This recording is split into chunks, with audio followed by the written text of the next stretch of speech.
Hola,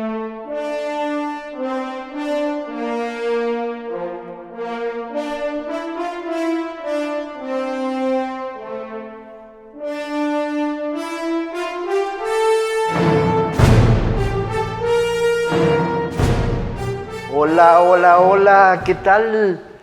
¿Cómo les va, compañeros, compañeras, chicos, chicas, maestros? Esperamos también padres de familia se unan a esta actividad que hemos planeado hoy, especialmente dirigida a los alumnos del Centro de Bachillerato Tecnológico Industrial y de Servicios número 205, Cebetis número 205, allá en la heroica ciudad de Juchitán de Zaragoza, en Oaxaca, en el istmo de Tehuantepec. Qué gusto estar con ustedes. Fíjense que es un gusto para mí compartir hoy con ustedes lo que yo hago en la vida. Soy Benjamín Briceño. Me dedico a contar cuentos, a leer en voz alta y a promover la lectura y la literatura para que la gente encuentre que hay una gran belleza y hay un gran conocimiento detrás de todas las producciones humanas. Por eso hoy, feliz y miren lo que vamos a hacer. Preparamos para ustedes una fiestecita, una reunión de amigos, una tertulia literaria. Esta tertulia está basada en las reuniones que se hacían por ahí del siglo XVIII en las pequeñas comunidades, en las comarcas e incluso en las ciudades grandes, donde se reunían grupos de personas que tenían intereses en común. A veces se reunían a asambleas políticas, a veces a temas religiosos, pero había un grupo muy especial que se reunía a compartir las artes, a compartir los poemas más recientes que había sacado algún escritor nacional o europeo. No faltaba el que llegaba con la última novela editada en Europa, y entonces en estas tertulias, en estos círculos literarios, la gente se reunía para compartirlos. Alguien leía en voz alta, los demás escuchaban y luego venía lo sabroso, que era platicar acerca de esa lectura, de lo que le había pasado a los personajes, de las penurias que habían vivido las protagonistas o de los grandes esfuerzos que habían hecho los protagónicos hombres. En fin, hoy, bajo esa idea de la tertulia literaria, pensando con mucha imaginación que estamos juntos, vamos a brindar. Y como toda tertulia, tenemos nuestro buen brebaje, una copa de agua. ¿Qué pensaban? Es para adolescentes. En la tertulia se tomaba un café, bueno, también sí, cuando eran adultos sus bebidas, una botanita, algún bocadillo para amenizar la situación. Y el día de hoy vamos a hacer maravillas, porque hemos seleccionado para ustedes algunos textos que queremos ver que les provocan. Abrimos la plaza, perfecto. Iniciamos con el primer invitado de esta sesión, el escritor colombiano Jairo Aníbal Niño, que nos regala este texto, La alegría de querer. Mira, Jairo Aníbal escribe sus poemas con la ternura de la infancia, porque muchos de esos poemas están pensados en jóvenes de secundaria, niños y hasta en bachilleres que quisieran recuperar la manera de decirle a esa niña que te causa insomnio las palabras adecuadas para que te regale una sonrisa, o de llamar la atención de aquel muchachito que te hace ponerte nerviosa y sudar, y a veces que se te suban los colores a la cara. Por eso, como a veces es más bonito decir palabras hermosas, Autores como Jairo Aníbal nos ayudan para ponerle palabras a lo que sentimos. Primer poema dedicado a ustedes. ¿Cómo no me vas a querer? ¿Cómo no me vas a querer si soy un bombero heroico que acaba de salvar a un gato al que se le incendiaban 6 de sus 7 vidas? ¿Cómo no me vas a querer si soy el capitán de la nave que se posa suavemente en una América del Sur de un planeta lejano? ¿Cómo no me vas a querer si acabo de ganar por amplio margen la Vuelta a Colombia en bicicleta y el Tour de Francia? Y definitivamente, niña, ¿cómo no me vas a querer si soy capaz de soñar todos los sueños, incluso el más lindo de todos? Soñar que tú me amas. Jairo Aníbal Niño. ¿Qué tal? ¿Qué tal el Jairo? Oigan, toman clase de ciencias, ¿no? ¿Toman clase de física? Bueno, pues este poema brevísimo está dedicado a la clase de física. Se llama Ayer en la clase de física. Dice: ayer en la clase de física casi gritó ¡Eureka!, al serme revelado todo lo que tiene que ver con la teoría de los vasos comunicantes. Fue en el momento en que, oculta a toda mirada, mi mano estrechó la tuya largamente.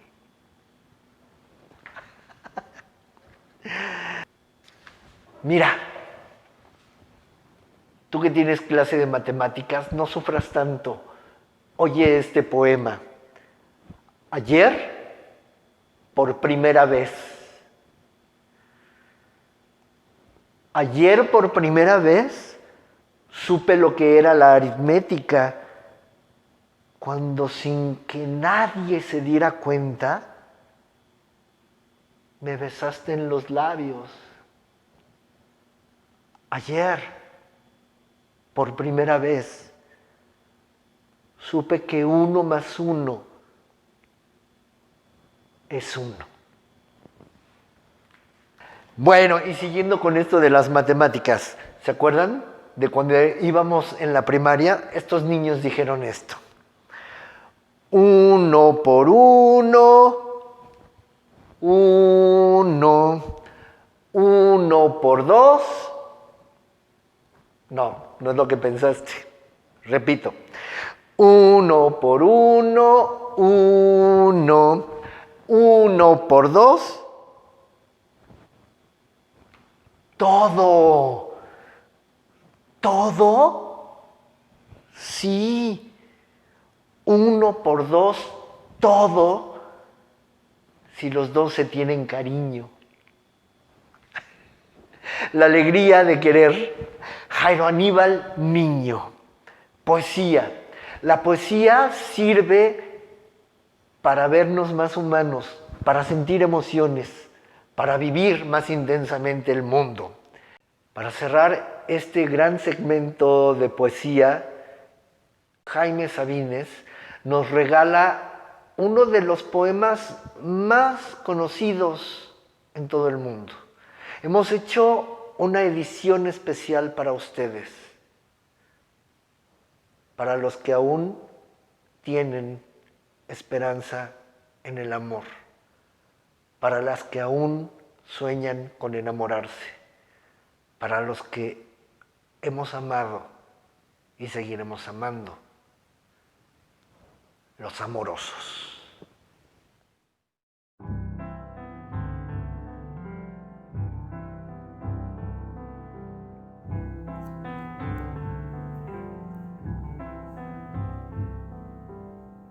Los amorosos callan. El amor es el silencio más fino, el más tembloroso, el más insoportable.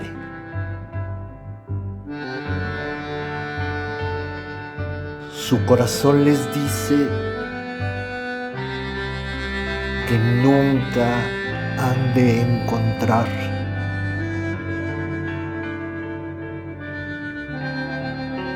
No encuentran.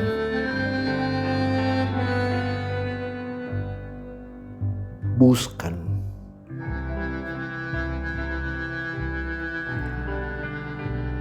Los amorosos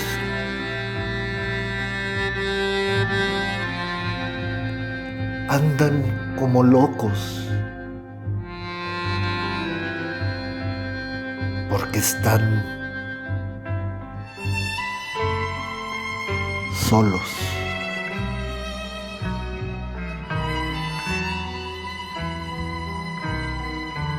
Solos.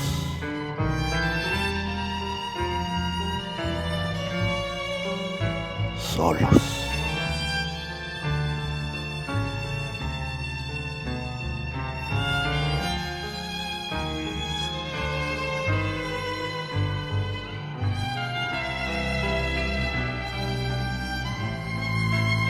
Llorando porque no salvan al amor.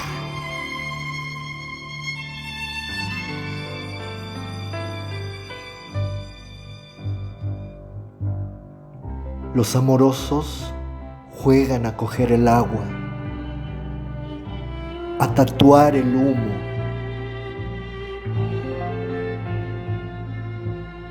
a no irse.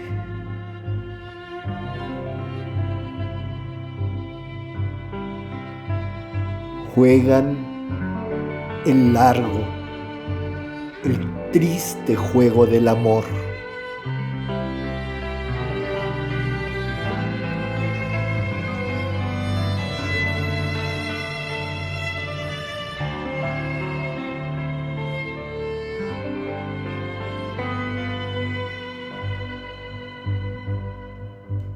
Nadie ha de resignarse. Dicen que nadie ha de resignarse. Los amorosos se avergüenzan de toda conformación, vacíos, pero vacíos de una a otra costilla. La muerte les fermenta detrás de los ojos y ellos caminan, lloran hasta la madrugada en que trenes y gallos se despiden dolorosamente.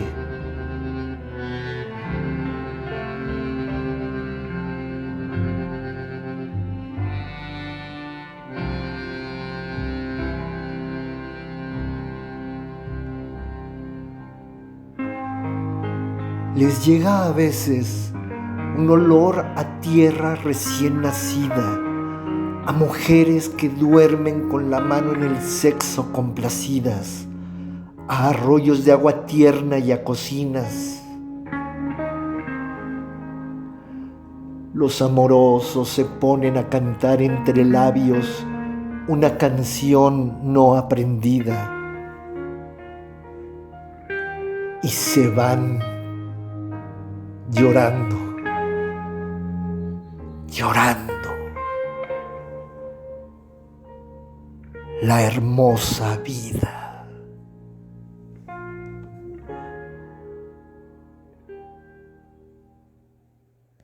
Que siga la fiesta, pero ahora nos vamos a mover a otro género literario.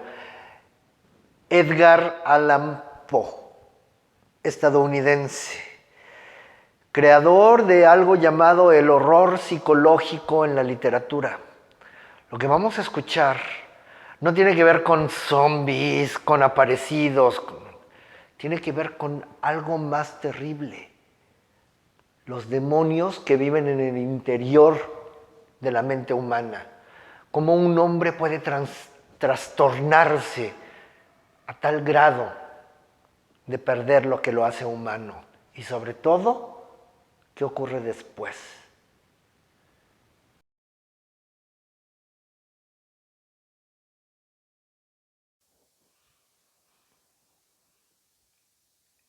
Es verdad, siempre he sido nervioso, muy nervioso, terriblemente nervioso. Pero ¿por qué afirman ustedes que estoy loco? La enfermedad había agudizado mis sentidos en vez de destruirlos o embotarlos. Y mi oído era el más agudo de todos. Oía todo lo que puede oírse en la tierra y en el cielo. Muchas cosas oí en el infierno. ¿Cómo puedo estar loco entonces? Escuchen y observen con cuánta cordura, con cuánta tranquilidad les cuento mi historia. Me es imposible decir cómo aquella idea me entró en la cabeza por primera vez, pero una vez concebida, me acosó noche y día. Yo no perseguía ningún propósito, ni tampoco estaba enojado. Quería mucho al viejo. Jamás me había hecho nada malo, jamás me insultó. Su dinero no me interesaba. Fue su ojo. Sí, eso fue. Tenía un ojo semejante al de un buitre. Un ojo azulado y como velado con una tela. Cada vez que lo clavaba en mí se me helaba la sangre. Y así, poco a poco, muy gradualmente, me fui decidiendo a matar al viejo y librarme de aquel ojo para siempre. Presten atención ahora. Ustedes me toman por loco, pero los locos no saben nada. En cambio, si hubieran podido verme, si hubieran podido ver con qué habilidad procedí, con qué cuidado, con qué previsión, con qué disimulo me puse a la obra. Jamás fui más amable con el viejo que la semana antes de matarlo. Todas las noches, hacia las 12, hacía yo girar el picaporte de su puerta y la abría tan suavemente. Y entonces, cuando la abertura era lo bastante grande para pasar la cabeza, levantaba una linterna sorda, cerrada, completamente cerrada, de manera que no se viera ninguna luz. Y tras ella pasaba la cabeza. Ustedes se hubieran reído al ver cuán astutamente pasaba la cabeza. La movía lentamente, muy, muy lentamente, a fin de no perturbar el sueño del viejo. Me llevaba 1 hora entera introducir completamente la cabeza por la abertura de la puerta hasta verlo tendido en la cama. ¿Ah? ¿Es que un loco hubiera sido tan prudente como yo? Y entonces, cuando tenía la cabeza completamente dentro del cuarto, abría la linterna cautelosamente. Tan cautelosamente, sí, cautelosamente iba abriendo la linterna, porque crujían las bisagras. La iba abriendo lo suficiente para que un solo rayo de luz cayera sobre el ojo de buitre. Y esto lo hice durante 7 largas noches, cada noche a las 12. Pero siempre encontré el ojo cerrado y por eso me era imposible cumplir mi obra. Porque no era el viejo el que me irritaba, sino su maldito ojo. Y por la mañana, apenas iniciado el día, entraba sin miedo en su habitación y le hablaba resueltamente, llamándolo por su nombre, con voz cordial y preguntándole cómo había pasado la noche. Ya ven ustedes que tendría que haber sido un viejo muy astuto para sospechar que todas las noches, justamente a las 12, iba yo a mirarlo mientras dormía. Al llegar la octava noche, procedí con mayor cautela que de costumbre al abrir la puerta. El minutero de un reloj se mueve con más rapidez de lo que se movía mi mano. Jamás, antes de aquella noche, había sentido el alcance de mis facultades, de mi sagacidad. Apenas lograba contener mi impresión de triunfo. Pensar que estaba ahí, abriendo poco a poco la puerta y que él ni siquiera soñaba con mis secretas intenciones o pensamientos. Me reí entre dientes ante esta idea y quizá me oyó, porque lo oí, lo sentí moverse repentinamente en la cama, como si se sobresaltara. Ustedes pensarán que me eché para atrás, pero no. Su cuarto estaba tan negro como la pez, ya que el viejo cerraba completamente las persianas por miedo a los ladrones. Yo sabía que le era imposible distinguir la abertura de la puerta y seguí empujando suavemente, suavemente. Había pasado ya la cabeza y me disponía a abrir la linterna cuando mi pulgar resbaló sobre el cierre metálico, haciendo un ruido. Y entonces el viejo se enderezó en el lecho, gritando asustado: ¡Ah! ¿Quién está ahí? Permanecí inmóvil, sin decir palabra. Durante una hora entera no moví un solo músculo y en todo ese tiempo no oí que volviera a tenderse en la cama.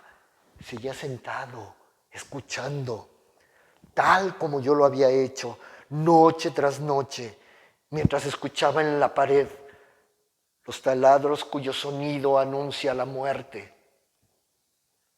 Oí de pronto un leve quejido y supe que era el quejido que nace del terror. No expresaba dolor o pena, no. Era el ahogado sonido que brota del fondo del alma cuando el espanto la sobrecoge. Bien conocía yo ese sonido. Muchas noches, justamente a las 12, cuando el mundo entero dormía, surgió de mi propio pecho, ahondando con su espantoso eco los terrores que me enloquecían. Repito que conocía bien ese ruido, comprendí lo que estaba sintiendo el viejo y le tuve lástima, aunque en el fondo de mi corazón yo me reía. Comprendí que había estado despierto desde el primer leve ruido cuando se movió en la cama. Había tratado de decirse que aquel ruido no era nada, pero no lo conseguía. Quizá el viejo pensaba: no es más que el viento en la chimenea. O es un grillo que gritó una sola vez. Sí. Había tratado de darse ánimo con esas suposiciones, pero todo era en vano. Todo era en vano porque la muerte se había aproximado a él, deslizándose furtiva y envolvía a su víctima. Y la fúnebre influencia de aquella sombra imperceptible era la que lo movía a sentir, aunque no podía verla ni oírla, a sentir la presencia de mi cabeza dentro de la habitación. Después de haber esperado largo tiempo, con toda paciencia, sin oír que volviera a acostarse, resolví abrir una pequeñísima ranura en la linterna. Así lo hice. No pueden imaginarse ustedes con qué cuidado, con qué inmenso cuidado hasta que un fino rayo de luz semejante al hilo de una araña brotó de la ranura y cayó de lleno sobre el ojo del buitre. Estaba abierto de par en par y yo lo vi. Empecé a enfurecerme mientras lo miraba. Lo veía con perfecta claridad. Era un ojo de un azul mortecino y con aquella horrible tela blancuzca que me lava hasta la médula del tuétano. Pero no podía ver nada de la cara o del cuerpo del viejo, pues como movido por instinto, yo había orientado el haz de luz exactamente hacia el punto maldito. ¿No les he dicho ya que lo que toman ustedes erradamente por locura es solo excesiva agudeza de los sentidos? Pues en aquel momento llegó a mis oídos un resonar apagado y presuroso, como el que podría ser un reloj envuelto en algodón. Aquel sonido también me era familiar. Era el latido del corazón del viejo. Aumentó aún más mi furia, tal como el redoble de un tambor estimula el coraje de un soldado. Pero incluso entonces me contuve y seguí callado. Apenas si respiraba. Sostenía la linterna de modo que no se moviera, tratando de mantener con toda la firmeza posible el haz de luz sobre el ojo. Y entre tanto, el infernal latir del corazón iba en aumento. Se hacía cada vez más rápido, cada vez más fuerte, momento a momento. El espanto del viejo debió haber sido terrible, cada vez más fuerte, más fuerte. ¿Me siguen ustedes con atención? Les he dicho que soy nervioso. Sí, lo soy. Y ahora, a medianoche, en el terrible silencio de aquella antigua casa, un resonar tan extraño como aquel me llenó de un terror incontrolable. Sin embargo, me contuve todavía algunos minutos y permanecí inmóvil. Pero el latido crecía cada vez más fuerte y más fuerte. Hasta me pareció que aquel corazón iba a estallar. Y una nueva ansiedad se apoderó de mí. Algún vecino podía escuchar ese sonido. La hora del viejo había sonado. Lanzando un alarido, abrí del todo la linterna y me precipité en la habitación. El viejo gritó una sola vez. Nada más una vez, porque me bastó un segundo para arrojarlo al suelo, levantar la cama y echársela encima.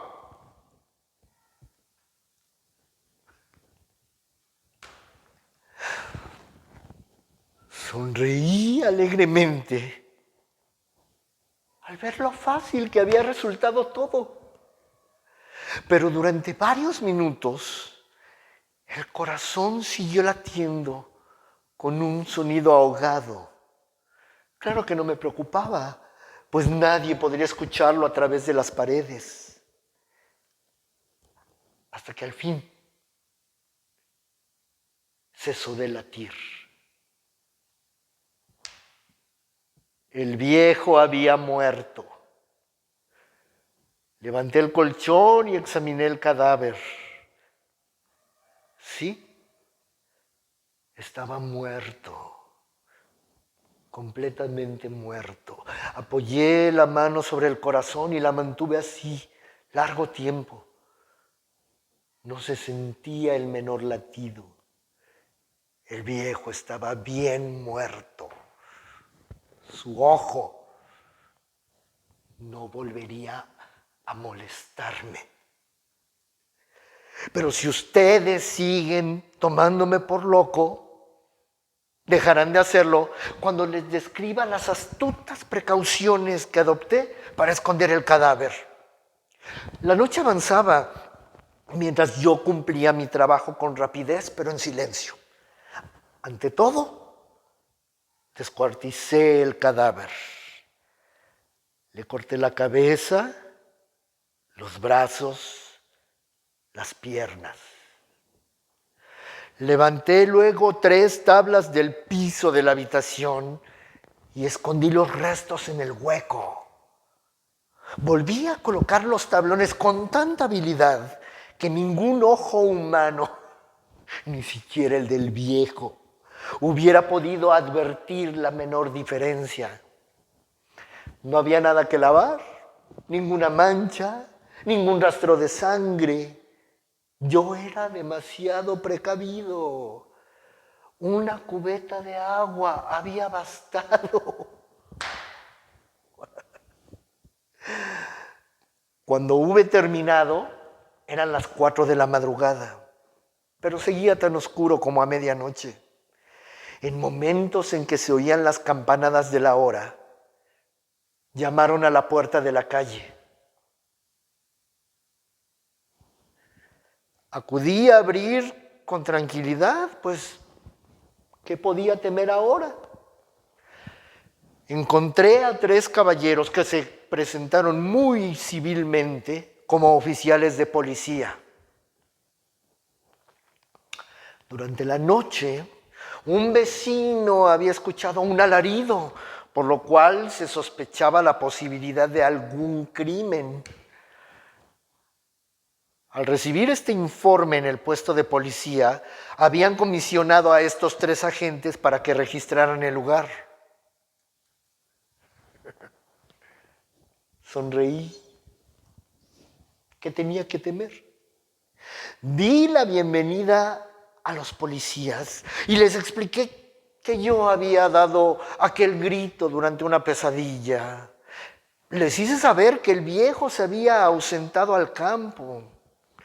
Llevé a los visitantes a recorrer la casa y los invité a que revisaran bien. Finalmente, acabé conduciéndolos a la habitación del muerto. Les mostré sus pertenencias intactas y cómo cada cosa se hallaba en su lugar. En el entusiasmo de mi confidencia, traje sillas a la habitación y le pedí a los 3 caballeros que se sentaran a descansar un poco ahí de su fatiga, mientras que yo mismo, con la audacia de mi perfecto triunfo, coloqué mi silla en el punto exacto bajo el cual reposaba el cadáver de mi víctima. Los oficiales se sentían satisfechos. Mis modales los habían convencido. Por mi parte, me hallaba perfectamente cómodo. Sentáronse y hablaron de cosas comunes, mientras yo les contestaba con animación. Mas, al cabo de un rato, empecé a notar que me ponía pálido y tuve deseos de que se marcharan. Me dolía la cabeza y creía percibir un zumbido en los oídos, pero los policías continuaban sentados y charlando. El sonido se hizo más intenso, seguía rezumbando y era cada vez más intenso. Hablé en voz muy alta para librarme de esta sensación, pero continuaba lo mismo y se iba haciendo cada vez más claro, hasta que al final me di cuenta de que aquel sonido no se producía dentro de mis oídos. Sin duda debía haberme puesto muy pálido, pero seguí hablando con creciente soltura y levantando mucho la voz. Pero el sonido aumentaba y ¿qué podía hacer yo? Era un resonar apagado y presuroso. Un sonido como el que podría ser un reloj envuelto en algodón. Yo jadeaba tratando de recobrar el aliento y sin embargo, los policías no habían oído nada. Hablé con mayor rapidez, con vehemencia, pero el sonido crecía continuamente. Me puse en pie y discutí sobre insignificancias en voz muy alta y con violentas gesticulaciones, pero el sonido crecía continuamente. ¿Por qué no se iban? Anduve de un lado a otro a grandes pasos, como si las observaciones de aquellos hombres me enfurecieran, pero el sonido crecía continuamente. ¡Ay, Dios! ¿Qué podía hacer yo? Lancé espumarajos de rabia, maldije, juré. Balanceando la silla sobre la cual me había sentado, raspé con ella las tablas del piso, pero el sonido sobrepujaba todos los otros y crecía sin cesar. Más alto, más alto y más alto. Y entre tanto los hombres seguían charlando plácidamente y sonriendo. ¿Era posible que no oyeran? Santo Dios, no, no, no. Claro que oían y que sospechaban, sabían y se estaban burlando de mi horror. Sí, sí, así lo pensé y así lo pienso hoy. Pero cualquier cosa era preferible a aquella agonía. Cualquier cosa sería más tolerable que aquel escarnio. No podía soportar más tiempo sus sonrisas hipócritas. Sentí que tenía que gritar o morir. Y entonces otra vez, escuchen, más fuerte, más fuerte, más fuerte. ¡Basta ya, malditos! Grité. Confieso que lo maté. Levanten esos tablones. Allí, allí, donde está latiendo su horrible corazón.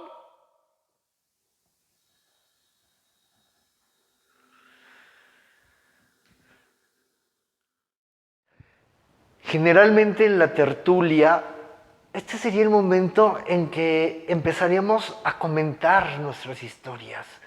¿Qué pensamos? ¿Qué nos hace sentir? Y entonces empezamos a hablar cada quien de lo que más nos llamó la atención, qué me agradó de tal poema. Me recordó algo, algunos de los poemas de Jairo Aníbal Niño, o me veo reflejado en alguna de las frases de Jaime Sabines. Y en cuanto a lo que acabamos de escuchar de Edgar Allan Poe, ¿qué piensas? ¿Tú qué crees que sucedió en esa historia? ¿Te parece lógico que alguien que no odia a otro ser humano pueda hacer lo que hizo el protagonista de este cuento, de esta narrativa? Y sobre todo, ¿por qué crees que en el final escuchó aquello que le provocó tanto horror? Y sobre todo, ¿lo escuchó? ¿Tú qué crees que pasó? Me encantaría, nos encantaría conocer tu opinión. Yo me llamo Benjamín, esta fue la tertulia literaria. Deseo de corazón que lo hayas disfrutado. Muchas gracias, chicos, muchas gracias, chicas.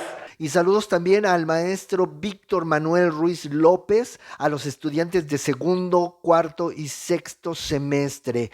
Nos vemos la próxima. Yo me llamo Benjamín. Hasta la siguiente.